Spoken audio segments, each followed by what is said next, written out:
జీడిమెట్ల పారిశ్రామికవాడ సుభాష్ నగర్లో అగ్ని ప్రమాదం జరిగింది. పైప్లైన్ రోడ్లో గల శ్రీలక్ష్మి ఇండస్ట్రీస్ చేపలు రొయ్యల దానా నిల్వ ఉండేది. దానా తయారీ కంపెనీలో షార్ట్ సర్క్యూట్తో మంటలు చెలరేగాయి. స్థానికుల సమాచారంతో అగ్నిమాపక సిబ్బంది పోలీసులు సమన్వయంతో మంటలను అదుపులోకి తెచ్చారు.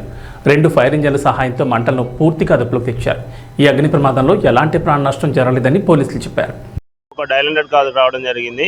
మన సుభాష్ నగర్ ఏరియాలోని పైప్లైన్ రోడ్ సిగ్నల్ పక్కన ఉన్నటువంటి మన గోదామ్స్ ఫుడ్ గ్రాన్యూల్స్ గోదాంలో ఫైర్ యాక్సిడెంట్ అవుతుందని మనకు ఇన్ఫర్మేషన్ రాగా మా పెట్రోల్ కార్ సిబ్బంది ఇక్కడికి ఇమీడియట్గా వచ్చారు. అట్ ద సేమ్ టైం మన ఫైర్ ఇంజిన్కి కాల్ చేయడం జరిగింది. ఫైర్ ఇంజిన్ కాల్ చేసి ఇక్కడికి వచ్చేసి మంటలను అన్ని అదుపు చేయడం జరిగింది. ఇక్కడ ఎటువంటి క్యాజువాలిటీ జరగలేదు.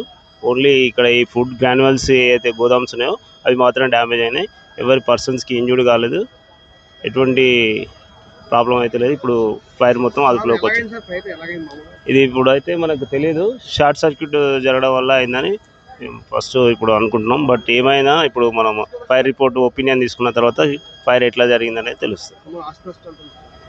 ఆస్తి నష్టం ఇంకా వాళ్ళు చూసుకొని మనకు కంప్లైంట్ ఇచ్చినాక మనం దాన్ని చెప్పాలి.